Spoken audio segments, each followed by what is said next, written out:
Assalamualaikum warahmatullahi wabarakatuh. Alhamdulillah kita bertemu lagi bahagian kedua ulasan serta react saya ke atas sebuah rakaman temu ramah dengan Ustaz Kazim Elias. Bagi sesiapa yang belum tonton bahagian pertama, digalakkan untuk menontonnya terlebih dahulu, link dalam kotak description. Baik, ayuh kita dengar penjelasan Ustaz Kazim, sambungan daripada temu ramah yang sama tentang amalan membaca selawat di antara solat-solat tarawih sebagaimana yang lazim diamalkan di Malaysia. Link bagi rakaman penuh temu ramah ini juga dalam kotak description.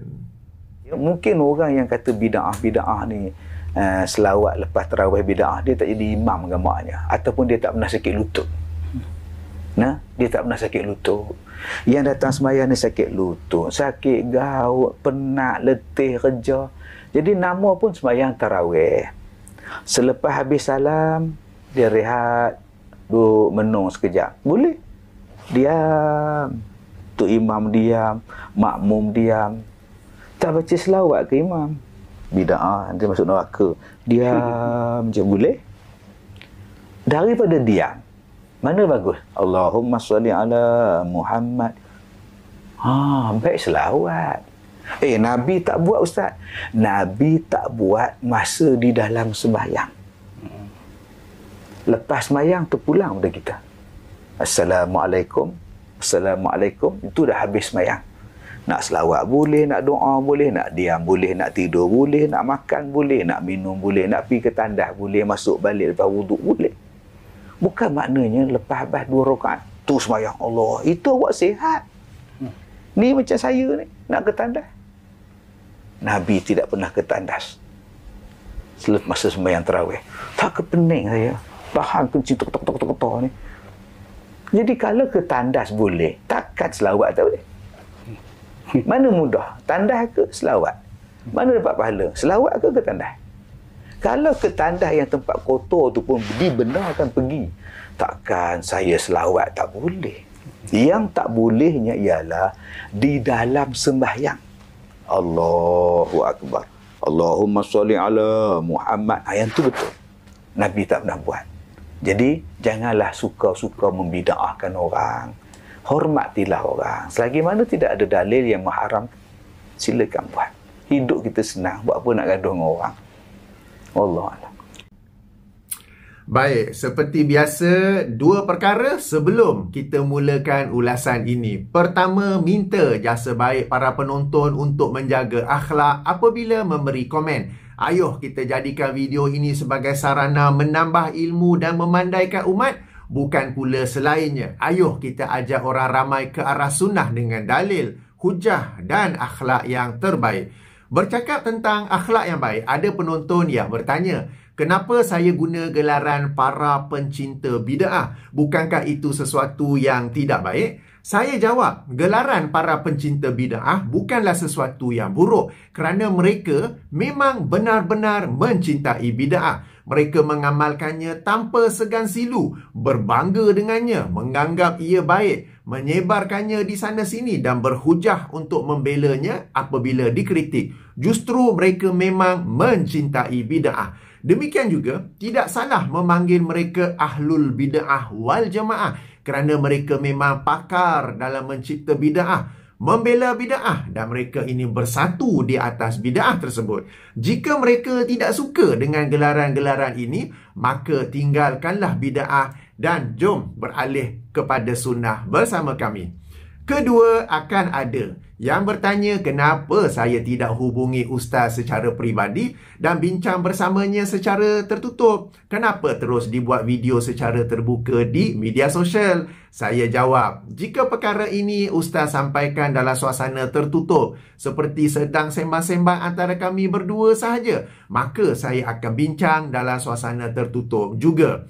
Jika perkara ini Ustaz sampaikan dalam suasana sedang minum teh di warung dengan 3 sahabat lain, maka saya akan bincang dalam suasana kehadiran 3 sahabat tersebut. Namun, memandangkan perkara ini Ustaz sampaikan secara terbuka di media sosial, maka saya juga bincang perkara ini secara terbuka di media sosial. Baik, kita mulakan ulasan pertama. Ustaz sebut tentang pentingnya ada waktu rehat sedikit di antara solat-solat tarawih demi kebaikan orang yang sakit lutut, gout dan keletihan pulang dari kerja. Terhadap kenyataan ini, saya ada dua perkara untuk dikritik. Kritikan pertama, apabila saya dan sahabat-sahabat pejuang sunnah yang lain membida'ahkan amalan selawat di antara solat-solat tarawih, yang kami maksudkan bukanlah meniadakan, bukanlah menafikan waktu rehat di antara solat-solat tarawih. Tetapi yang kami masukkan sebagai bida'ah ialah bacaan selawat yang telah ditentukan lafaz bacaannya selepas setiap 2 rakaat, diikuti dengan doa yang telah ditentukan bacaannya selepas setiap 4 rakaat. Selawat dan doa itu pula dibaca secara kuat, bahkan ada yang terjerit-jerit, dan ia merupakan pakej solat tarawih di Malaysia, di mana tanpa pakej tersebut solat tarawih akan dianggap memiliki kekurangan, bahkan ada yang menganggap ia satu kemestian bagi solat tarawih. Di sini, saya begitu hairan dengan sikap ustaz yang tidak tahu apa yang dikatakan sebagai bida'ah. Seolah-olah beliau orang luar negara yang baru datang bercuti beberapa hari di Malaysia. Sepatutnya para agamawan cakna kepada apa yang sunnah dan apa yang bida'ah di lokasinya supaya dia dapat menegakkan sunnah dan membasmi bida'ah. Kritikan kedua, antara ciri para pencinta bida'ah ialah dia akan membuat-buat alasan bagi membela bida'ah. Sementara ciri para pencinta sunnah pula ialah dia mengemukakan sunnah sebagai alternatif ke atas bida'ah supaya dapat membantu umat beralih daripada bida'ah kepada sunnah. Justru, jika ada yang sakit lutut dan gout ketika solat tarawih, maka alternatif yang ada untuknya ialah solat secara duduk. Bezakan bahawa untuk solat fardu mesti bersungguh-sungguh untuk solat seperti biasa. Jika benar-benar tidak boleh kerana sesuatu keuzuran, barulah solat secara duduk. Jika seseorang itu sengaja solat fardu secara duduk padahal dia tiada keuzuran, maka solatnya itu tidak sah. Berbeza untuk solat sunat. Special lah beza. Tadi solat fardu, sekarang solat sunat. Maka untuk solat sunat, boleh solat secara duduk meskipun tiada keuzuran, meskipun tiada sakit lutut atau gout. Solatnya adalah sah, cuma dia mendapat separuh pahala berbanding solat secara berdiri. Dalilnya ialah hadis berikut yang dikeluarkan oleh Imam Al-Bukhari dalam sahihnya, hadis nombor 1048. Atau penomboran lain, hadis nombor 1115 di mana Imran bin Husain radhiyallahu anhu bertanya tentang seseorang yang solat secara duduk. Maka Rasulullah sallallahu alaihi wasallam menjawab, in shalla qa'iman fahuwa afdalu wa man shalla qa'idan falahu nisfu ajril qa'imi wa man shalla na'iman falahu nisfu ajril qa'idi. Bermaksud, sesungguhnya solat secara berdiri adalah lebih utama. Sesiapa yang solat secara duduk, maka baginya separuh pahala solat secara berdiri. Dan sesiapa yang solat secara baring, secara berbaring, maka baginya separuh pahala solat secara duduk. Berkata Imam At-Tirmizi setelah turut mengemukakan hadis ini dalam sunannya, hadis nombor 339, atau penomboran lain, hadis nombor 371, beliau berkata di sisi sebahagian ahli ilmu, hadis ini maksudnya merujuk kepada solat sunat, bukan solat fardu ya. Imam At-Tirmizi juga berkata seterusnya, hadis ini terdapat dalam kitab Sahih. Ya betul, tadi kita baca daripada Sahih Al-Bukhari kan. Dan ia merujuk kepada orang yang tidak memiliki keuzuran. Adapun bagi orang yang memiliki keuzuran seperti sakit atau sebagainya, maka solatnya secara duduk mendapat pahala seperti solat secara berdiri. Maka bezakan ya, untuk solat sunat anda boleh solat berdiri atau duduk. Meskipun tiada keuzuran, anda boleh pilih untuk berdiri atau duduk. Cuma jika anda solat secara duduk, pahalanya adalah separuh. Namun, jika anda memang memiliki keuzuran seperti sakit lutut, gout dan sebagainya, boleh solat duduk, dan solat duduk tersebut mendapat pahala seperti solat berdiri yang normal. Okey? Inilah yang merupakan sunnah Rasulullah sallallahu alaihi wasallam dalam sebuah hadis yang dikeluarkan oleh Imam Muslim dalam sahihnya, hadis nombor 1204, atau penomboran lain hadis nombor 730. Aisyah radhiyallahu anha pernah ditanya tentang solat Rasulullah sallallahu alaihi wasallam. Maksudnya di sini ialah solat sunat ketika di rumah. Aisyah menjawab, maksudnya Rasulullah sallallahu alaihi wasallam adalah seorang yang banyak solatnya, baik secara berdiri atau secara duduk. Maka apabila baginda membuka atau memulakan solatnya secara berdiri, rukuknya secara berdiri, maksudnya secara normal ya. Dan apabila baginda membuka atau memulakan solatnya secara duduk, maka rukuknya secara duduk. Yang ini mengisyaratkan dengan menundukkan kepala. Adapun sujud selepas tu seperti normal lah. Okey, jadi kembali kepada kes solat tarawih itu, katakanlah di satu masjid atau surau tidak ada waktu rehat di antara dua rakaat, atau ada waktu rehatnya tetapi terlalu singkat pula untuk orang yang ada sakit lutut ke gout, terlalu singkat untuknya, boleh-boleh saja dia solat tarawih secara duduk. Bahkan bagi orang yang tak ada keuzuran pun boleh solat tarawih secara duduk, cuma mendapat separuh pahala lah. Okey, atau katakan sakit goutnya itu, sakit lututnya tak berapa serius, jadi beberapa rakaat pertama solat tarawih secara normal, sementara baki rakaat seterusnya solat tarawih secara duduk. Maka ada pilihan di sini. Cuma solat isyak sebelum itu, ini solat fardu, cuba sedaya upaya untuk solat secara berdiri. Katakanlah sakit lututnya tak serius sangat, goutnya tak serius sangat, boleh solat secara berdiri, maka yang isyak tu usahakanlah solat secara berdiri. Kemudian solat tarawih tu boleh nak secara duduk atau secara berdiri atau separuh-separuh. Okey? Kalau nak sengaja solat secara duduk pun boleh, sebab itu memang sunnah Rasulullah sallallahu alaihi wasallam. Mungkin seorang itu solat secara duduk pahalanya separuh berbanding solat secara berdiri, tetapi mungkin kerana dia duduk, dia dapat khusyuk lebih, dia dapat menghayati lebih bacaan yang dibaca oleh imam, maka dengan itu dia mendapat pahala dari sudut itu pula. Okey.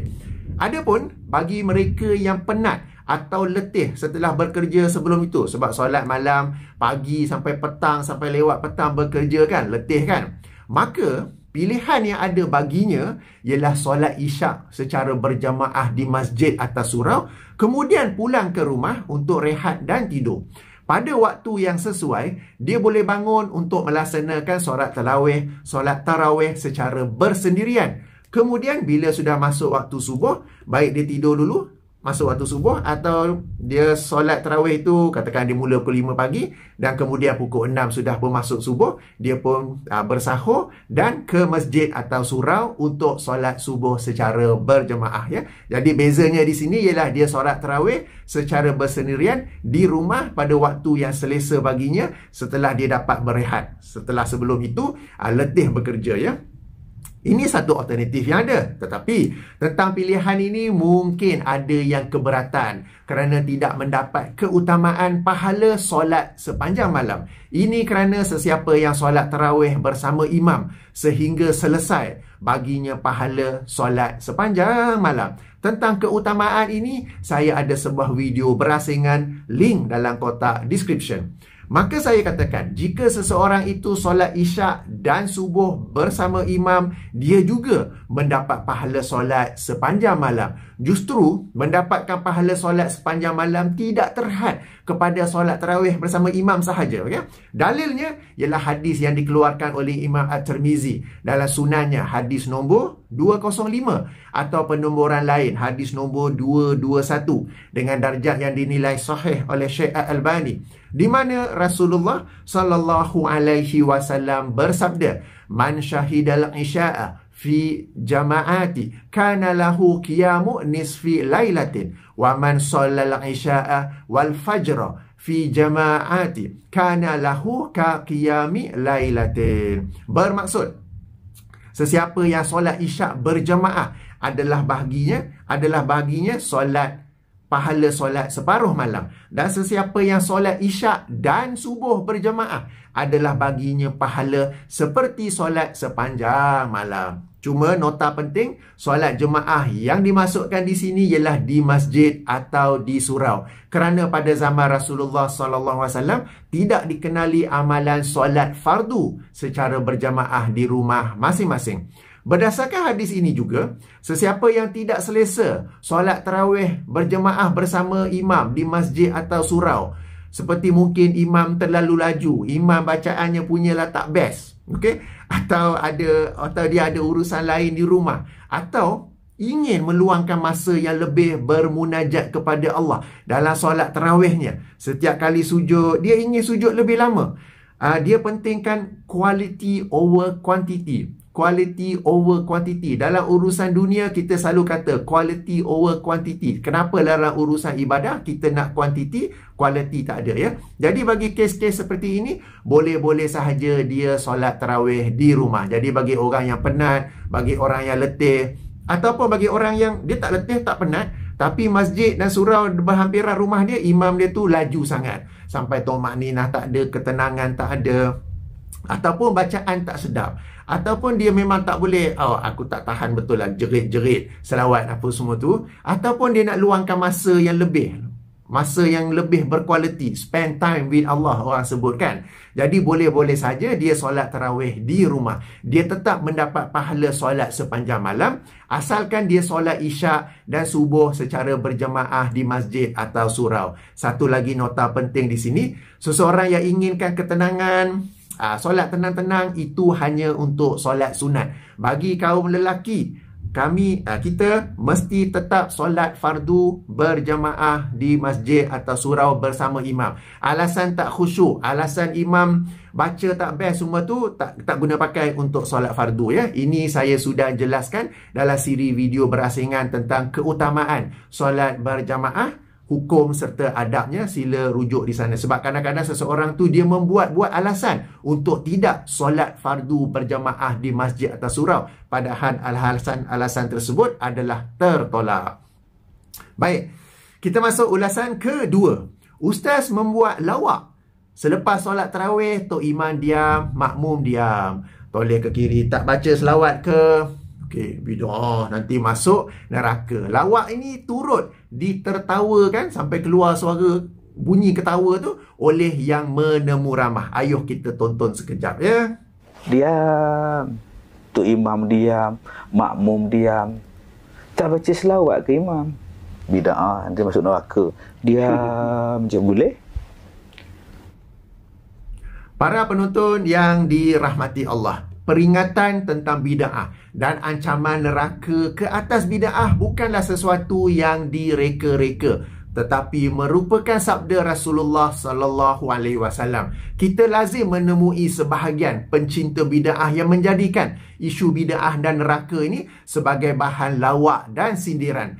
Terhadap mereka ini, kita bacakan saja firman Allah Subhanahu wa taala dalam ayat 65 dan 66 surah At-Taubah, surah yang ke-9, ya, di mana Allah Subhanahu wa taala berfirman, wala in sa'altahum la yaqulunna innama kunna nakhudu wa nal'ab qul abillahi wa ayatihi wa rasulihi kuntum tastahzi'un la ta'taziru qad kafartum ba'da imanikum. Bermaksud, dan jika kamu tanya kepada mereka, tentulah mereka akan menjawab, sesungguhnya kami hanyalah bersenda gurau dan bermain-main. Katakanlah, apakah dengan Allah, ayat-ayatnya dan Rasulnya kamu memperolok-olokkan? Tidak usah kamu meminta maaf kerana kamu telah kafir sesudah beriman. Kita bacakan ayat ini bukan untuk menjatuhkan hukuman, tetapi sebagai peringatan kepada mereka yang memperolok-olokkan isu bid'ah ini. Adapun tok imam diam, makmum diam, ia sebenarnya adalah sikap atau perbuatan yang betul Ini kerana pada waktu rehat di antara solat-solat tarawih, terpulang kepada masing-masing jemaah apa yang ingin dilakukannya. Jika ada yang ingin berzikir dengan sesuatu bacaan zikir yang maksur, dipersilakan. Jika ada yang ingin berdoa, dipersilakan. Jika ada yang ingin berselawat, dipersilakan. Jika ada yang hendak tengok phone, dipersilakan. Jika ada yang ingin minum air, dipersilakan. Jika ada yang ingin ke tandas, dipersilakan. Bahkan jika ada yang ingin termenung saja pun dipersilakan. Dah namanya pun waktu rehat, masing-masing berehat dengan cara atau perbuatan yang baginya adalah satu bentuk rehat. Ketahuilah, bagi mereka yang ingin berzikir dan berdoa dan selawat termasuk doa, maka adabnya ialah secara perlahan, sir, bukannya secara kuat, bukannya secara jahar, juga secara bersendirian, bukannya secara berjamaah. Perkara ini telah saya jelaskan dalam buku Zikir Selepas Solat Antara Sunnah dan Bid'ah. Juga dalam buku lain Soal Jawab Adab-Adab Berdoa, dipersilakan merujuk ke sana. Dalam kedua-dua buku ini saya telah kemukakan dalil-dalil yang digunakan oleh para pencinta bid'ah untuk berzikir dan berdoa secara berjamaah dan bersuara kuat, diikuti dengan bantahan terhadap dalil-dalil tersebut. Seterusnya, ulasan ketiga. Ustaz menyatakan bahawa daripada diam, mana bagus? Baik berselawat. Sekali lagi, ini adalah sikap buruk yang melekat pada para pencinta bid'ah. Mereka mencipta bid'ah, lalu mereka memujinya sebagai baik dan bagus. Hampir tidak pernah kita dengar daripada mereka bahawa ibadah Islam yang asal lagi tulen adalah baik dan bagus. Padahal dalam urusan ibadah kita kepada Allah, yang baik dan bagus ialah apa yang Allah syariatkan. Itulah ibadah yang Allah mahu para hambanya beribadah kepadanya. Jika tidak disyariatkan apa-apa, seperti tidak disyariatkan pakej selawat dan doa di antara solat-solat tarawih, bererti yang baik lagi bagus ialah tidak membuat apa-apa pakej di antara solat-solat tarawih. Bahkan pakej selawat dan doa ini berada dalam risiko ditolak oleh Allah Subhanahu Wa Taala kerana ia merupakan sesuatu yang tidak diperintahkan, baik dengan perintah yang bersifat wajib maupun sunat. Dalam hadis yang dikeluarkan oleh Imam Al-Bukhari dan Muslim, juga merupakan hadis ke-5 daripada himpunan hadis 40 oleh Imam An-Nawawi. Rasulullah sallallahu alaihi wasallam bersabda, "Man amila amalan laisa alaihi amruna fahuwa raddun." Bermaksud, sesiapa yang beramal dengan amalan yang tidak ada atasnya perintah kami, maka ia tertolak. Baik, ulasan keempat. Ustaz menyatakan bahawa selawat itu Nabi SAW tidak buat dalam sembahyang. Okey, maksud Ustaz di sini, bacaan selawat hanya menjadi bid'ah apabila ia dilakukan dalam solat. Adapun sesudah solat, seseorang itu bebas melakukan apa yang dikehendakinya. Saya berkata ini adalah hujah tahun 90-an apabila sebahagian agamawan ketika itu ingin membela amalan lafaz niat sebelum solat. Mereka berkata amalan lafaz niat itu duduknya di luar solat, maka suka hatilah nak buat apa ketika di luar solat. Apabila Ustaz masih berhujah dengan hujah ini, menunjukkan Ustaz tidak upgrade ilmunya.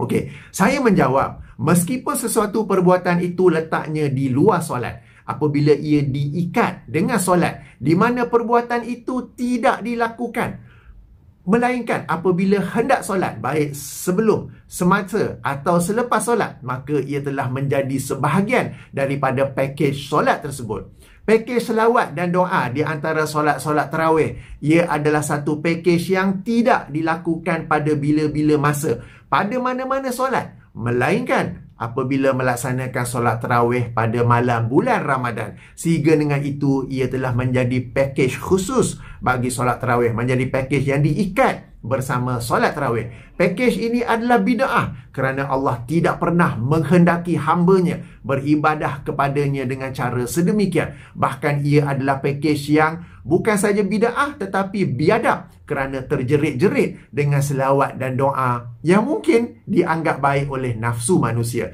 tetapi pada hakikatnya ia adalah satu kebiadaban terhadap Allah Subhanahu Wa Taala. Seterusnya, ulasan kelima.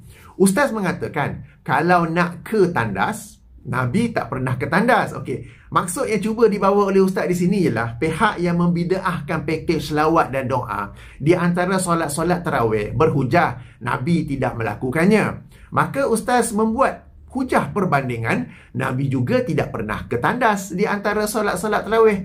Jadi macam mana? Tak bolehlah jika seseorang itu ingin ke tandas di antara solat-solat tarawih. Para penonton yang dirahmati Allah, apa yang Nabi tak buat disebut sebagai sunnah tarkiyah. Dan sunnah tarkiyah ini terbahagi kepada beberapa jenis. Jenis pertama, apa yang Nabi SAW tinggalkan dalam urusan dunia. Bagi jenis pertama ini, kita dipersilakan melakukan apa yang ditinggalkan oleh Nabi selagi mana hukum bagi perkara dalam urusan dunia itu tidak haram. Jenis kedua, apa yang Nabi SAW tinggalkan dalam urusan ibadah kerana bimbang ia difardukan. Maka baginda hanya melakukannya sekali-sekala bagi menunjukkan ia boleh dilakukan. Apabila baginda wafat, tiada lagi kebimbangan ia akan difardukan, maka dibolehkan bagi kita melakukannya dengan kekerapan yang lebih tinggi atau secara berterusan. Solat tarawih secara berjemaah duduk dalam jenis kedua ini ya.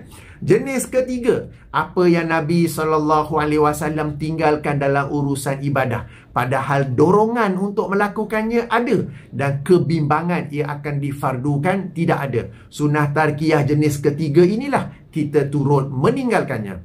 Jenis keempat, apa yang Nabi SAW tinggalkan dalam urusan dunia yang mungkin dapat membantu urusan ibadah padahal dorongan untuk melakukannya ada dan kebimbangan ia akan difardukan tidak ada. Sunnah tarkiyah jenis keempat ini juga kita turut meninggalkannya.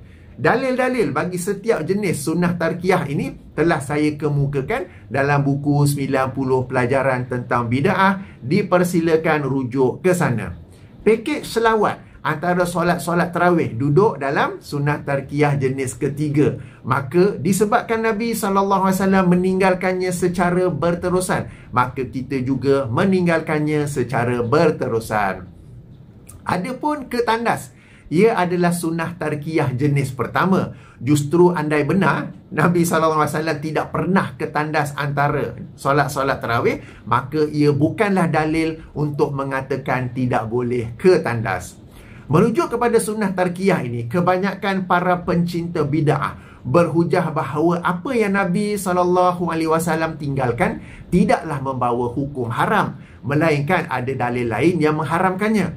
Mereka sebenarnya merujuk kepada sunnah tarkiyah jenis pertama dan mengabaikan sunnah tarkiyah jenis kedua, ketiga dan keempat. Ini kes masuk kelas, pensyarah mengajar, pensyarah baru masuk jenis pertama, lepas dengar, lepas tu kedua, ketiga, keempat dah mula fokus, dah lari, dah lalai. Tu yang tak tahu jenis kedua, ketiga, keempat. Lalu mereka berhujah dengan jenis pertama, padahal jenis pertama merujuk kepada urusan dunia.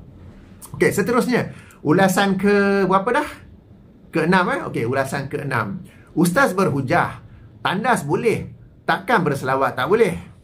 Aduh, tandas adalah urusan dunia, maka dipersilakan. Selawat, jika yang dimasukkan adalah selawat sendiri-sendiri, dipersilakan. Sebagaimana jika seseorang hendak berzikir sendiri-sendiri, berdoa sendiri-sendiri, dipersilakan. Apa yang dibincangkan, apa yang dibida'ahkan ialah pakej selawat dan doa di antara solat-solat tarawih sebagaimana yang lazim diamalkan di Malaysia. Bahkan pergi ke tandas boleh menjadi urusan agama jika seseorang itu dalam keadaan menahan diri daripada buang air besar atau buang air kecil, maka baginya tiada solat melainkan diselesaikan dahulu pembuangan tersebut di tandas. Dalam sebuah hadis yang dikeluarkan oleh Imam Muslim dalam sahihnya, hadis nombor 869 atau penomboran lain hadis nombor 560, Rasulullah sallallahu alaihi wasallam bersabda, la salata bihadratit ta'ami wala huwa yudafi'uhul akhbasani. Bermaksud, tidak ada solat apabila makanan sudah dihidangkan, tidak juga apabila dia dalam keadaan menahan diri daripada membuang air besar atau membuang air kecil. Cuma sabda Rasulullah SAW tidak ada solat dijelaskan oleh para ulama sebagai tidak sempurna solat kerana perkara-perkara tersebut, makanan, menahan diri daripada membuang air besar dan membuang air kecil, perkara-perkara itu mengganggu kekhusyukan dan ketenangan solat. Justru pergi ke tandas apabila perlu buang air kecil atau sampai terketar-ketar sebagaimana yang dilakonkan oleh ustaz dalam temu ramah yang kita tonton rakaman tadi, sebelum melaksanakan solat adalah sunnah Rasulullah sallallahu alaihi wasallam, setepatnya sunnah qauliyah. Macam mana ni ustaz, takkan tak tahu tentang hadis tersebut? Okey, ulasan ke-7. Ustaz sebut selagi mana tidak ada dalil yang melarang, silakan buat. Ini telah saya ulas dalam video bahagian pertama. Rasanya tidak perlu diulangi lagi. Tapi tak apalah. Satu contoh saja. Okey, satu contoh. Ada tak dalil melarang iqamat bagi setiap 2 rakaat solat tarawih? Supaya orang yang berehat-rehat sebentar di antara solat-solat tarawih, yang pergi minum air, yang pergi ke tandas, dapat kembali memasuki saf. Apa salahnya? Bukankah benda baik? Lagipun tiada dalil yang melarang. Betul tak? Okey. Ulasan ke-8, okeylah, dan terakhir ya. Ustaz menyebut di akhirnya hidup senang, buat apa nak gaduh dengan orang. Saya katakan kami Ahlus Sunnah wal Jamaah akan hidup senang jika dalam urusan akidah dan ibadah kita sama-sama berpegang kepada sunnah, mengamalkan sunnah dan bersatu, yakni berjamaah di atas sunnah. Kami Ahlus Sunnah wal Jamaah tidak akan senang jika Ahlul Bid'ah wal Jamaah memperdayakan orang damai dengan mendakwa diri mereka itulah Ahlus Sunnah wal Jamaah. Ketidaksenangan kami tidaklah menyebabkan kami bergaduh, tetapi kami menterjemahkan ketidaksenangan itu kepada mengajak kepada sunnah dan menjauhkan bid'ah dengan dalil dan hujah. Atas sebab tidak senang inilah kami tidak akan berdiam diri. Sebaliknya terus berusaha mengajak kepada sunnah dan menjauhkan bid'ah dengan dalil dan hujah selagi mana mampu. Baik, sehingga sini sahajalah ulasan dan react saya. Moga-moga ada manfaat dan tambahan ilmu kepada semua. Saya tutupi dengan nukilan daripada penjelasan seorang imam besar dalam mazhab Asy-Syafi'i. Okey, iaitu Al-Imam Ibnu Hajar Al-Haytami rahimahullah yang wafat tahun 974 Hijrah. Di dalam kitabnya Al-Fatawa Al-Kubra Al-Fiqhiyah jilid 1 muka surat 186. Ini saya ambil tangkap layar daripada keterangan Ustaz ataupun Profesor Dr. Rozaimi di Facebook beliau tahun 2017. Link saya berikan dalam kotak description. Okey, kenapa saya bawa nukilan ini? Okey, saya bawa nukilan ini kerana jika kita ingat daripada video bahagian 1, Ustaz pada awalnya berkata kita di Malaysia bermazhab Asy-Syafi'i, maka janganlah dibawa pandangan atau amalan dari mazhab lain, dari negara lain. Ingat tak? Kemudian lihat juga, nanti saya bacakan cara penghujahan Imam Ibnu Hajar Al-Haytami ini. Ia sama dengan cara penghujahan kami para pendukung sunnah. Cara penghujahan seperti ini biasa disebut sebagai cara Wahabi. Maka apakah dengan itu Imam Ibnu Hajar Al-Haytami juga seorang Wahabi? Baik, saya bacakan terjemahannya sahaja. Telah pun diterjemahkan oleh Ustaz Dr. Rozaimi ya. Baik, jadi imam ditanya, maksudnya apakah disunatkan selawat ke atas baginda sallallahu alaihi wasallam di antara rakaat-rakaat tarawih, atau perbuatan itu adalah bid'ah yang ditegah? Maka jawab Imam Ibnu Hajar Al-Haytami, selawat di tempat tersebut secara khusus tidak kami dapati ada sesuatu bukti di dalam sunnah. Okey, ini masuk dalam sunnah tarkiyah jenis ketiga. Imam sendiri berhujah tak ada dalam sunnah, maknanya Nabi tak buat. So ini adalah cara penghujahan yang relevan, bukan cara berhujah Wahabi. Okey, alright, kita sambung. Dan tiada juga dari perkataan sahabat-sahabat kami. Maknanya tiada juga pandangan perkataan daripada imam-imam yang lain dalam mazhab Asy-Syafi'i. Maka ia adalah satu bid'ah ditegah darinya bagi sesiapa yang melakukannya dengan maksud ia adalah sunnah pada tempat tersebut secara khusus, kecuali orang yang melakukannya bukan dengan maksud ini, seperti dia maksudkan selawat itu pada bila-bila masa adalah sunnah dari sudut umum. Maknanya waktu rehat itu dia suka nak selawat, dia selawat. Orang sebelah dia suka nak zikir, dia zikir. Orang sebelah tu nak termenung, termenung. Ia bukan sesuatu yang khusus mesti dibuat di antara solat-solat tarawih. Siapa yang kata bid'ah? Imam Ibn Hajar Al-Haytami. Imam ni dari mazhab lain ke? Tak. Ia daripada mazhab Asy-Syafi'i. Jadi sekali lagi saya ulangi, berhati-hatilah apabila adanya agamawan yang cuba menjustifikasikan bid'ah atas alasan mazhab Syafi'i. Padahal mazhab Syafi'i berbeza, ya. Jadi link bagi tangkap layar ini, link Facebook ini dalam kotak description. Baik, sehingga sini saja dululah. Cukup dah kan, banyak lah kan. Okey, saya akhiri dengan subhanakallahumma wa bihamdika asyhadu an la ilaha illa anta astaghfiruka wa atubu ilaika. Assalamualaikum warahmatullahi wabarakatuh.